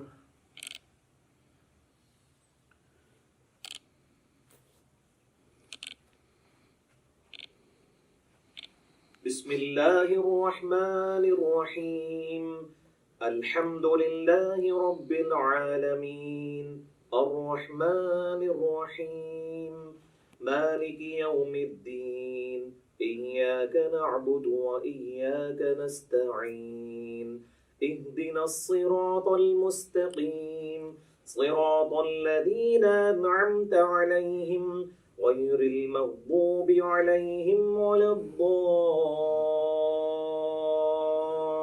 الضالين آمين بسم الله الرحمن الرحيم قل هو الله أحد الله الصمد لم يلد ولم يولد ولم يكن له كفوا أحد الله أكبر سبحان ربي العظيم سبحان ربي العظيم سبحان ربي العظيم سبوح قدوس رب الملائكة والروح سبحانك اللهم ربنا وبحمدك اللهم اغفر لي سمع الله لمن حمده اللهم ربنا ولك الحمد حمدا كثيرا طيبا مباركا فيه الله أكبر سبحان ربي الأعلى سبحان ربي الأعلى سبحان ربي الأعلى سبوح قدوس رب الملائكة والروح سبحانك اللهم ربنا وبحمدك اللهم اغفر لي الله أكبر رب اغفر لي اللهم اغفر لي وارحمني واهدني وعافني وارزقني. الله أكبر. سبحان ربي الأعلى سبحان ربي الأعلى سبحان ربي الأعلى سبوح القدوس رب الملائكة والروح. سبحانك اللهم ربنا وبحمدك اللهم اغفر لي. الله أكبر. التحيات لله والصلوات والطيبات. السلام عليك أيها النبي ورحمة الله وبركاته. السلام علينا وعلى عباد الله الصالحين. أشهد أن لا إله إلا الله وأشهد أن محمدا عبده ورسوله. اللهم صل على محمد وعلى آل محمد كما صليت على إبراهيم وعلى آل إبراهيم إنك حميد مجيد. اللهم بارك على محمد وعلى آل محمد كما باركت على إبراهيم وعلى آل إبراهيم إنك حميد مجيد. اللهم إني أعوذ بك من عذاب جهنم ومن عذاب القبر ومن فتنة المحيا والممات ومن شر فتنة المسيح الدجال. اللهم ربنا آتنا في الدنيا حسنة وفي الآخرة حسنة وقنا عذاب النار. السلام علیکم ورحمۃ اللہ. السلام علیکم ورحمۃ اللہ. اللہ اکبر. السلام علیکم تبارک یا ذی الجلال والاکرام. اچھا، آپ لوگوں نے گھبرانا نہیں ہے. میں نے نماز کو اس کے اعلیٰ ترین درجے پہ پڑھا ہے. اگر آپ اس کو لوز درجے پہ پڑھنا چاہتے ہیں تو سبحان ربی العظیم 3 دفعہ کافی ہے، سبحان ربی الاعلیٰ 3 دفعہ کافی ہے، اور 2 سجدوں کے درمیان رب اغفر لی یہ پڑھ لینا کافی ہے. باقی تشہد میں آپ نے نظر اپنی انگلی پہ رکھنی ہے. ابو داؤد میں حدیث ہے نبی علیہ السلام انگلی کی طرف دیکھتے رہتے تھے. اس طریقے سے سلام پھیرتے وقت یہاں پہ یہ یعنی اس میں آپ نے اس ریجن سے باہر نہیں جانا. باقی سنن نسائی کے اندر حدیث موجود ہے کہ نبی علیہ السلام ضرورت کے تحت بغیر گردن ہلائے ہوئے آگے یعنی دائیں بائیں بھی دیکھ لیا کرتے تھے. بعض کا ضرورت ایسی پڑ جاتی ہے، نماز کا ٹائم کتنا رہ گیا جماعت کھڑے ہونے میں، تو اس کے لیے نماز میں اگر کسی نے یوں گھڑی دیکھ لی تو بالکل جائز ہے، اس میں کوئی مسئلہ نہیں ہے. یہ کوئی ایسی چیز نہیں جو نماز کو توڑ دے. تو یہ 2 رکعت والی نماز تھی، اس لیے میں نے پہلے تشہد میں ہی تورک بیٹھ گیا. اگر یہ درمیان والا تشہد ہوتا تو میں اس طرح بیٹھتا اور عبدہ و رسولہ کے بعد اللہم صلی علی محمد وعلی آل محمد افضل ہے، یا اس کے بغیر ہی عبدہ و رسولہ کے بعد میں پھر تیسری رکعت کے لیے یوں کر کے کھڑا ہو جاتا اور پھر تیسری رکعت بھی مکمل کرتا، چوتھی کے بعد پھر تورک بیٹھتا. میں نے 2 رکعت اس لیے کی تاکہ آپ کو یہ پتہ چل جائے کہ بیچ میں پڑھنا کیا ہے. اب آپ آ جائیں نماز وطر کی طرف. نماز وطر میں بھی میں نے آپ کو پہلے بتا دیا کس طریقے سے پڑھنا ہے. اب اس کی جو آخری رکعت ہے وہی سب سے امپورٹنٹ ہے کہ جس میں آپ نے سورت ملانے کے بعد دعائے قنوت پڑھنی ہے.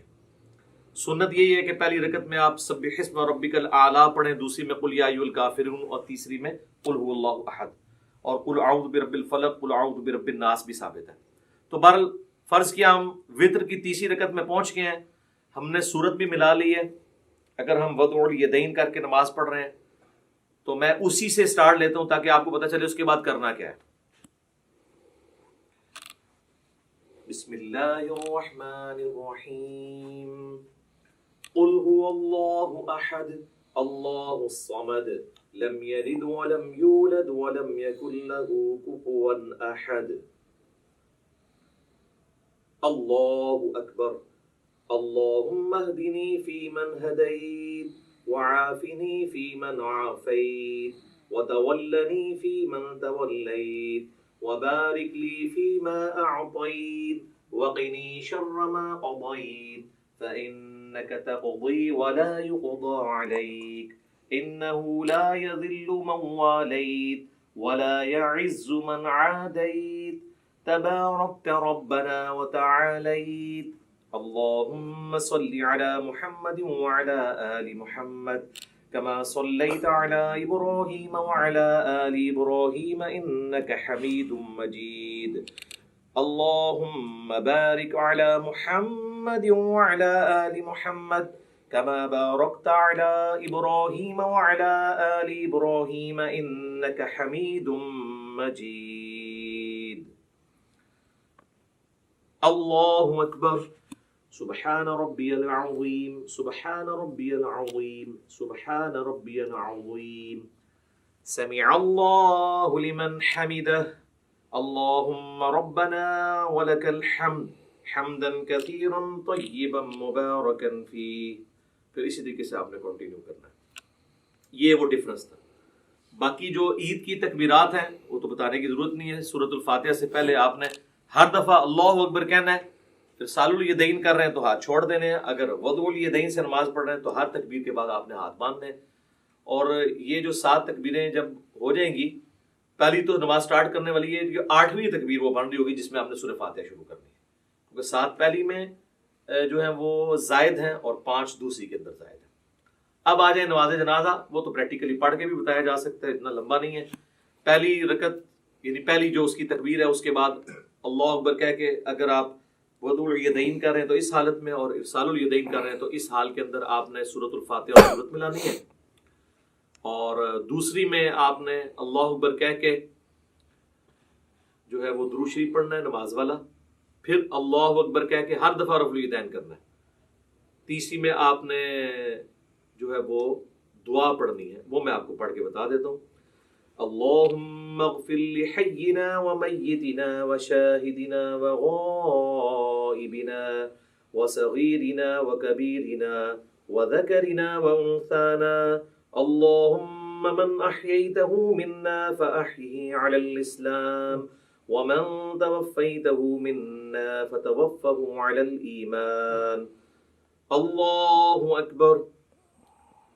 السلام علیکم ورحمۃ اللہ. یہ مکمل ہو گیا. دوسری طرف تو بتایا ثابت نہیں ہے. تو یہ نماز جنازہ والا بھی ہو گیا. اب انشاءاللہ تعالی ہم فزیکلی جب جماعت میں نماز پڑھنی ہے تو اس میں کیسے پاؤں سے پاؤں ملانا ہے، کس طریقے سے کھڑا ہونا ہے، اس کے لیے کیا پوسچر ہوگا، وہ پریکٹیکلی ہم کچھ بھائیوں کو یہاں صف میں کھڑا کریں گے. پھر میں انشاءاللہ تعالی، کیونکہ بعض اوقات جب آپ جماعت سے نماز پڑھ رہے ہوتے ہیں اس میں آپ کو تھوڑی نرمی کا مظاہرہ کرنا پڑتا ہے. اب یہ لوگ کہتے ہیں جی وہ ہاتھ پھیلا کے یوں اس طریقے سے سجدہ کرنا ہے، لیکن سر سنن ابی داؤد میں، سنن نسائی میں یہ بھی حدیث ہے کہ اپنے بھائیوں کے لیے جماعت میں نرم ہو جاؤ. جب آپ جماعت میں نماز پڑھ رہے ہوں گے پھر آپ نے یہ والا سجدہ نہیں کرنا.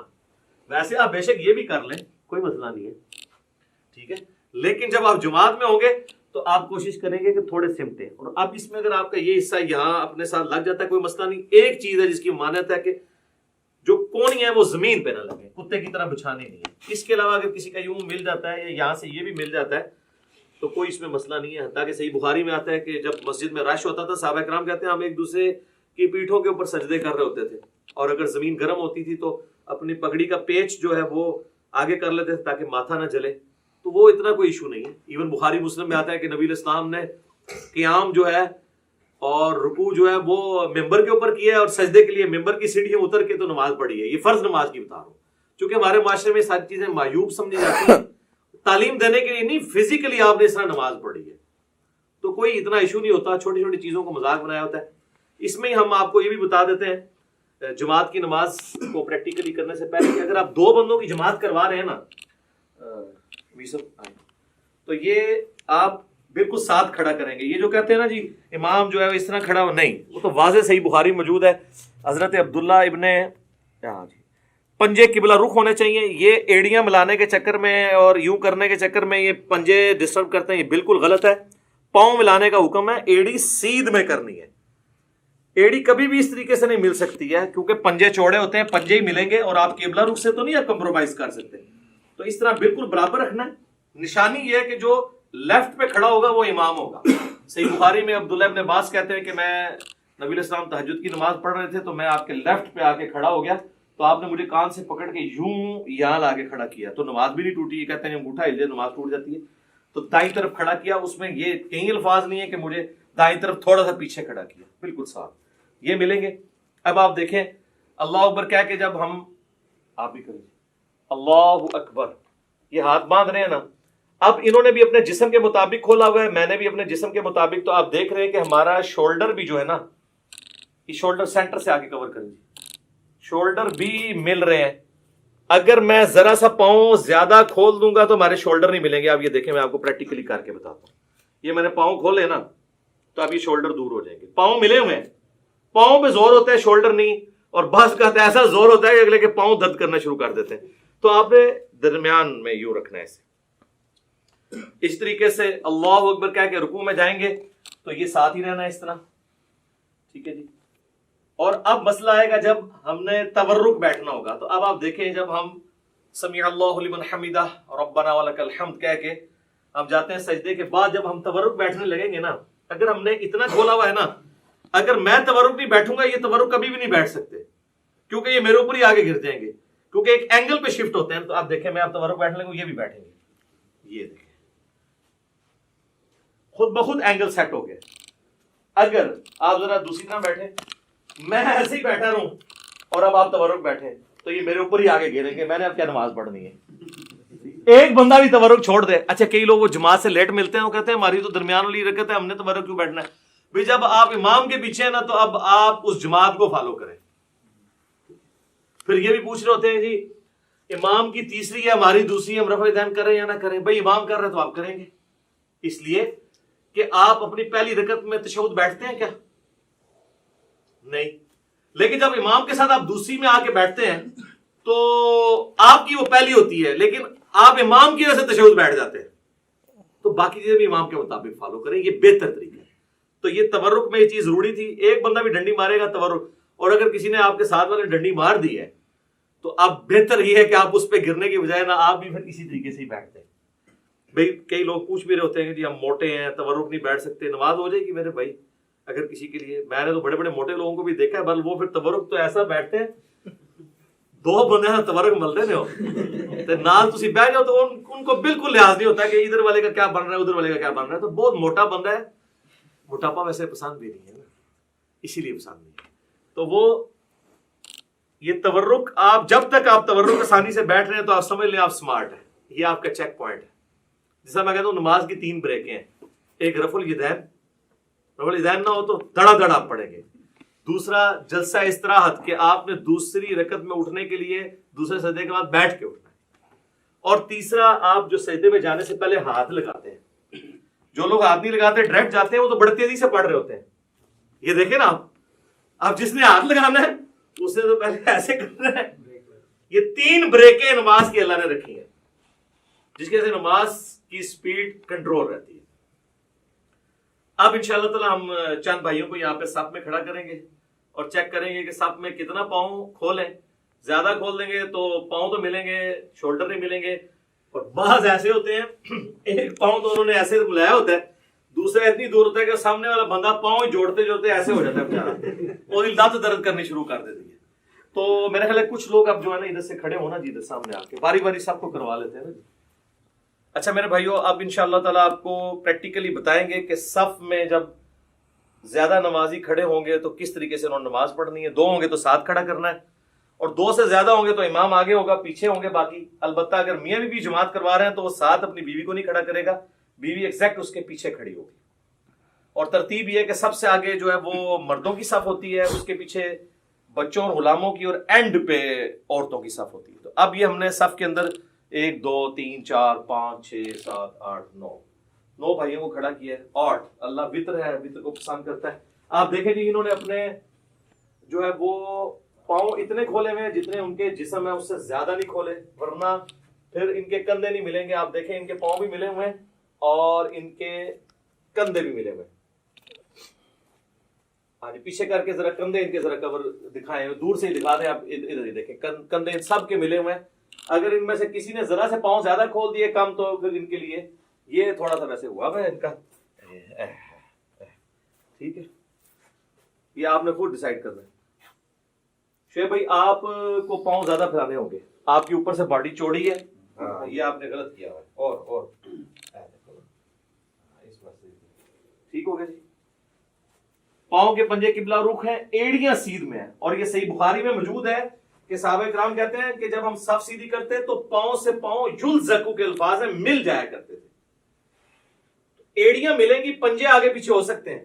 آپ دیکھ رہے ہیں کہ کسی کا پاؤں چھوٹا ہے تو اس کا پنجہ پیچھے ہے، ان کا پاؤں بڑا ہے پنجہ آگے، لیکن ایڑی سب کی سیدھ میں، ایڑی کو سیدھ میں رکھ کے سب سیدھی کرنی ہے، پنجے کو نہیں. اور ملنے پہ جب باری آئے گی تو صرف پنجے ہی ملے گا، ایڑی تو نہیں مل پائے گی. ایڑی کو ملانے کی کوشش کریں گے تو بعض لوگ ایسے کر لیتے ہیں، وہ ٹیڑے ہو جاتے ہیں پاؤں، وہ بالکل غلط ہے، قبلے سے تو نہیں ہٹنا. ٹھیک ہے جی، یہ آپ نے مٹھی نہیں بنانی، نارمل رکھنا، ہاں ایسے نارمل.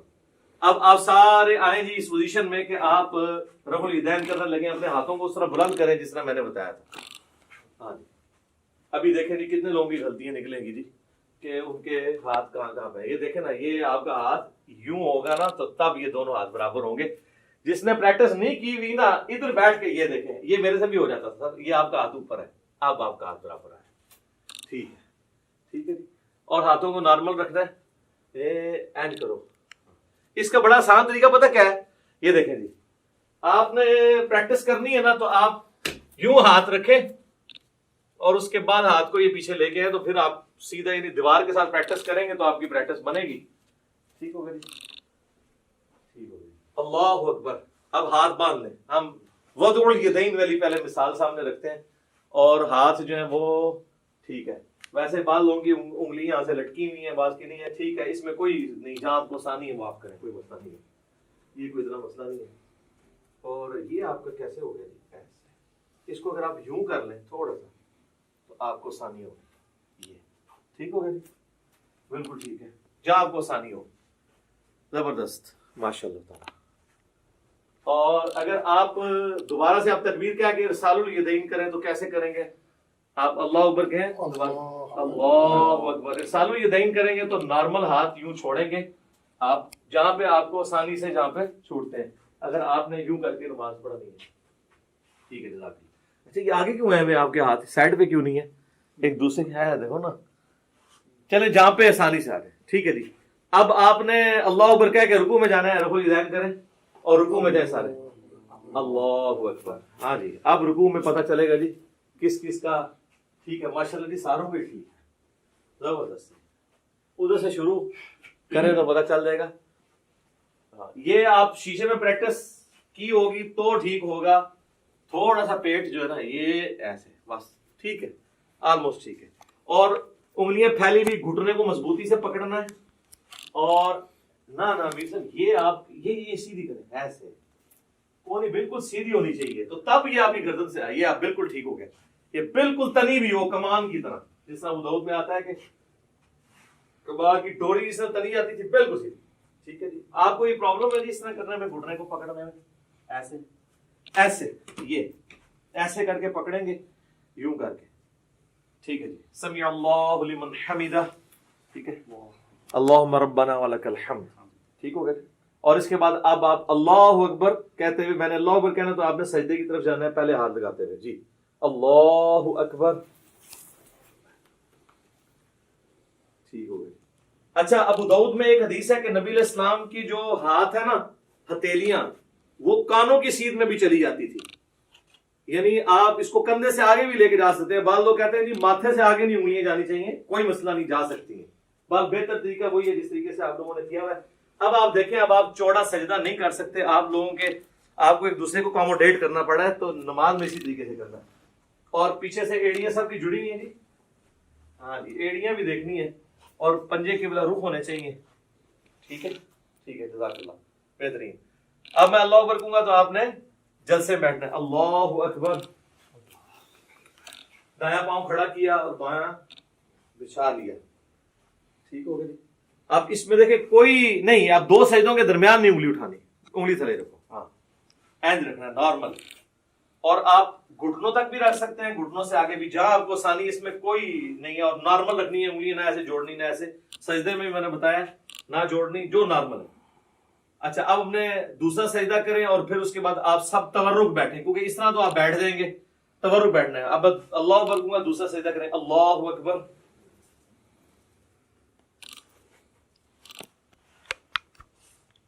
اب آپ کو اللہ اکبر پہ تورک سب کو بیٹھنا ہے. اللہ اکبر. دیکھ لیں جی، ہم نے پریکٹیکلی کر کے بتایا. وہ لوگ کہتے ہیں نہیں جماعت میں تو تورک بیٹھے ہی نہیں جاتا. کیوں نہیں بیٹھا جاتا؟ ایک بندہ جب ڈنڈی مارتا ہے تو تورک رہ جاتا ہے. نہیں، ساروں بیٹھے ہوئے ہیں نا، دیکھیں نا، سارے تورک بیٹھ کے بتا رہے ہیں. تورک بیٹھیں گے سارے تو پھر کور ہوگا. ایک بندہ بھی ڈنڈی مارے گا تو ساتھ والا دوسرے تورک نہیں بیٹھے گا. ٹھیک ہوگا جی. یہ پریکٹیکلی نماز میں یہ چیز ضروری تھی. اب ٹھیک ہے، سلام بھیج دیں جی. السلام علیکم ورحمۃ اللہ. السلام علیکم ورحمۃ اللہ. ٹھیک ہے. اچھا میرے بھائیوں، آج کی یہ پریکٹیکل ہماری جو نشست تھی اب اس سے کنکلوڈ کرتے ہیں. بیسیکلی میں نے کوشش کی کہ آپ کو ایک بلو پرنٹ آپ کے سامنے رکھ دیا جائے کہ آپ نے نماز پڑھنی کیسے. باقی اس کے اوپر تو گھنٹوں بولا جا سکتا ہے. آپ میری ویڈیوز دیکھ لیں، ہر ٹاپک کے اوپر کئی ایک ویڈیو کلپس ریکارڈڈ موجود ہیں. اللہ تعالیٰ ہماری اس ایفرٹ کو قبول فرمائے. اللہ تعالیٰ سے دعا ہے جو حق بات میں نے کہی اللہ تعالیٰ ہم سب کے دلوں میں راسخ فرمائے. اگر جذبات میں میرے منہ سے کوئی غلط بات نکل گئی تو اللہ تعالیٰ ہمارے دلوں سے معاف کر دے. ہمیں کتاب و سنت کی تعلیمات پر عمل کر کے دوسرے بھائیوں تک پہنچانے کی توفیق عطا فرمائے. سبحانک اللہم و بحمدک، اشہد ان لا الہ الا انت، استغفرک و اتوب الیک، وما علینا الا البلاغ المبین. جزاکم اللہ خیرا.